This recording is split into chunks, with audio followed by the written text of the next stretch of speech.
پاکستان کے ذریعے ایران امریکہ مذاکرات میں پیش رفت ہو رہی ہے ناظرین، بہت بڑی خبریں آ رہی ہیں، ایران کے ساتھ جلد ڈیل ہو سکتی ہے اور امریکی صدر بھی اس چیز کا دعویٰ کر رہے ہیں۔ ابھی بھی وہ دوبارہ آئے تھے طیارے میں، انہوں نے گفتگو کی اور انہوں نے بھی یہ کلیئر کیا ہے کہ پاکستان کی ثالثی میں امریکہ اور ایران کے مذاکرات جاری ہیں۔ یہ بات تو درست ہے، لیکن اسی تناظر میں ایک اور جو ڈیولپمنٹ ہے جس میں بات کریں گے وہ یہ ہے کہ امریکی خصوصی فورسز کا دستہ مشرق وسطیٰ پہنچ گیا۔ ایک جانب دعوے بھی ہو رہے ہیں اور دوسری جانب مذاکرات بھی ہو رہے ہیں، تیسری جانب امریکی اخبار وال اسٹریٹ جرنل کی بھی رپورٹ سامنے آئی ہے، جبکہ ایرانی اسپیکر غالیباف کا زمینی حملے کی صورت میں بھرپور جواب دینے کا بھی اعلان سامنے آ رہا ہے۔ بالکل، یعنی کہ کسی قسم کا کوئی بھی رعایت نہیں برتی جائے گی۔ اگر تو امریکن ٹروپس ایران کی سرزمین پر قدم رکھتے ہیں تو ان کے خلاف سخت کارروائی ہوگی اور ان سے جنگ ہوگی۔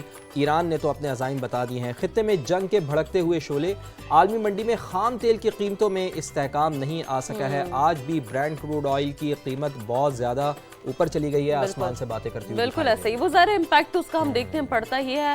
اور آگے چل کے بات کریں گے لاہور قلندرز کی گیند سے چھیڑ چھاڑ، فخر زمان پر ضابطۂ اخلاق کی خلاف ورزی کا الزام عائد ہوا ہے، تو یہ سب باتیں کریں گے، لیکن خطے میں جاری کشیدگی کا پہلے ذکر کر لیتے ہیں۔ مشرق وسطیٰ میں جو صورتحال ہے، سچویشن روم سے آپ تک تمام خبریں پہنچاتے ہیں۔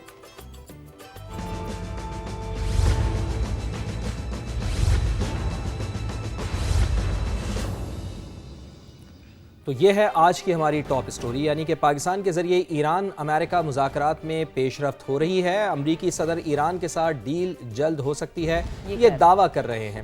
ایرانی اسپیکر نے آبنائے ہرمز سے جہاز گزرنے کی اجازت دی ہے۔ ڈونلڈ ٹرمپ کی جانب سے ایسا بتایا گیا ہے۔ امریکہ خارق جزیرے پر قبضہ کر سکتا ہے، امریکی صدر کی جانب سے یہ بھی بتایا جا رہا ہے۔ اور ایران کے خلاف شیرین وہ کہہ رہے ہیں کہ مختلف آپشنز پر ہم غور کر رہے ہیں۔ بالکل، امریکی صدر کا یہ دعویٰ ہے خارق جزیرے کو انتہائی آسانی سے حاصل کیا جا سکتا ہے، یہ بھی دعویٰ انہوں نے کیا ہے۔ فورسز نے اب تک ایران میں 13,000 اہداف کو نشانہ بنایا، ایک بہت بڑا نمبر ہے جو امریکی صدر کی جانب سے کوٹ کیا گیا ہے۔ مشتبہ خامنائی کی صورتحال غیر واضح ہے، امریکی صدر نے گفتگو کی اور بڑی اہم گفتگو جو ان کی جانب سے کی گئی ہے۔ یہ بھی شیرین کہا جاتا ہے نا کہ جب بھی مشتبہ خامنائی صاحب کی بات آتی ہے تو وہ ہمیشہ سے ڈونلڈ ٹرمپ تھوڑا سا پزل رہتے ہیں۔ وہ ہمیشہ سے کہتے ہیں کہ جی ان کے بارے میں کچھ نہیں کہا جا سکتا کہ آیا ہی از الائیو یا نہیں، وہ زندہ ہیں یا نہیں ہے۔ تو آج بھی کچھ اسی طرح کی بات ڈونلڈ ٹرمپ نے کہی ہے کہ مشتبہ خامنائی کے بارے میں کچھ ابھی نہیں کہا جا سکتا۔ اس کے ساتھ ساتھ ایران اور امریکہ کا پاکستان کی ثالثی پر اعتماد کا اظہار بڑی بات ہے۔ جی مشرق وسطیٰ میں جاری کشیدگی کے خاتمے کے لیے اسلام آباد میں پاکستان، سعودی عرب، ترکیے اور مصر کے وزرائے خارجہ کا اہم مشاورتی اجلاس ہوا۔ نائب وزیر اعظم اسحاق ڈار نے اجلاس کے بعد بریفنگ دی ہے۔ بالکل، کہا کہ مہمان وزرائے خارجہ کو امریکہ ایران مذاکرات کے امکانات سے انہوں نے آگاہ کیا۔ پاکستان کو خوشی ہے کہ ایران اور امریکہ نے بھی مذاکرات کے انعقاد کے لیے پاکستان پر اعتماد کا اظہار کیا۔ پاکستان خطے میں امن کے لیے سفارتی کوششیں جاری رکھے گا، تو Pakistan as a regional stabiliser اپنا جو رول ہے وہ نبھا رہا ہے۔ I held very productive bilateral meetings with 3 foreign ministers, Saudi Arabia, Turkey and Egypt. The foreign ministers expressed concerns that the ongoing conflict is extremely unfortunate for its devastating impact on lives and livelihood across the wider region. We agreed that this war is not in favor of anyone and would only lead to death and destruction. The unity of Muslim Ummah in these challenging times is of utmost importance. I briefed the visiting brother foreign ministers on the prospects of potential US-Iran talks in Islamabad. The visiting foreign ministers expressed their fullest support to this initiative. Pakistan is very happy that both Iran and the US have expressed their confidence in Pakistan to facilitate the talks. Pakistan will be honored to host and facilitate meaningful talks between the two sides in coming days for a comprehensive and lasting settlement of the ongoing conflict. We will continue our efforts with sincerity and commitment. تو جناب امید کا دیا پوری آب و تاب سے روشن ہے اور اچھی خبر جلد آنے والی ہے۔ تمام تر صورتحال پر بات کرنے کے لیے ہمارے ساتھ موجود ہیں سینئر تجزیہ کار ڈاکٹر قمر چیمہ صاحب۔ ڈاکٹر صاحب بہت بہت شکریہ آپ کے قیمتی وقت کے لیے۔ فرمائیے گا کہ بڑی اہم بیٹھک جو ہوئی ہے کل اسلام آباد میں، 4 ممالک کی بیٹھک لگی ہے، کیا سمجھتے ہیں آپ، ایک تو کیا آپ کا پوائنٹ آف ویو ہے کہ یہ بیٹھک کتنی سود مند ثابت ہو سکتی ہے، جنگ بندی کے حوالے سے کتنی اہمیت کی حامل تھی اور کتنی سگنیفیکنس ہے اس کی موجودہ حالات میں؟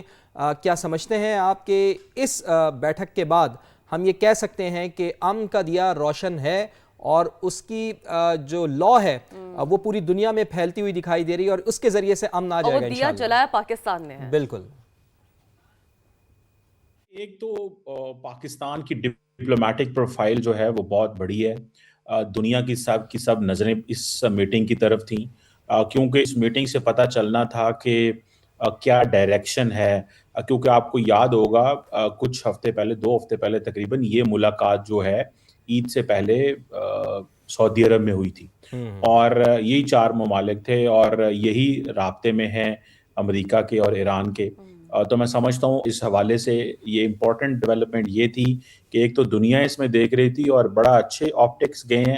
Pakistan as a facilitator of peace کے طور پہ دنیا میں سامنے آیا ہے، اور ایران نے یہ بتایا کہ وہ پاکستان کے علاوہ کسی پہ اعتبار نہیں کرتا، اور امریکہ بھی پاکستان جو ہے اس کے اوپر پورا اعتبار کرتا ہے. تو میں سمجھتا ہوں کہ یہ ایک بڑی ڈیولپمنٹ ہے، اور یہ بھی پتہ چلتا ہے کہ مسلم امہ کی جو یونٹی ہے اس میں پاکستان کا ایک کردار ہے، پاکستان کی ایک خاص اہمیت ہے، اور ہم اس وقت عرب ورلڈ کی ایک بڑی جنگ جو ہے اس میں ہمارا یہ بات تو بہرحال درست ہے قمر صاحب، جیسے کہ آپ نے بھی اپنی گفتگو میں کہا کہ پاکستان کی جو ایک ڈپلومیٹک پروفائل ہے وہ بہت بڑی ہے. ڈیفینیٹلی وہ رول بھی ہم دیکھ رہے ہیں، ہم ریفلیکٹ ہو رہا ہے، پوری دنیا دیکھ رہی ہے.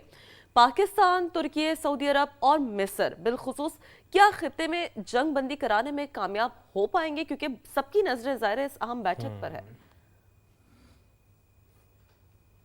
جی لگتا ہے کہ چانسز بہت برائٹ ہیں کہ یہ جنگ بندی ہو جائے گی.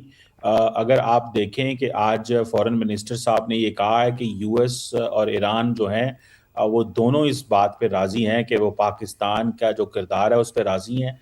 تو اس کا اور اس کے ساتھ ساتھ ہمیں ایجپٹ، سعودی عرب اور ترکی کی بھی سپورٹ حاصل ہے. تو اور باقی ممالک نے کہا ہے کہ اگر پاکستان میں یہ ٹاکس ہوتی ہیں امریکہ اور ایران کی تو وہ سمجھتے ہیں کہ یہ خوشائند چیز ہے. تو امید یہ کی جا رہی ہے کہ بیک گراؤنڈ پہ امریکہ کا اور ایران کا جو پروپوزل ہے وہ ڈسکس ہو رہا ہے، اور جیسے ہی وہ پروپوزل کے اوپر کوئی ڈیولپمنٹ ہوگی، کیونکہ وہ جو پوزیشنز آئی ہیں دونوں سائڈ سے وہ تو ایک میکسیملسٹ پوزیشنز ہیں.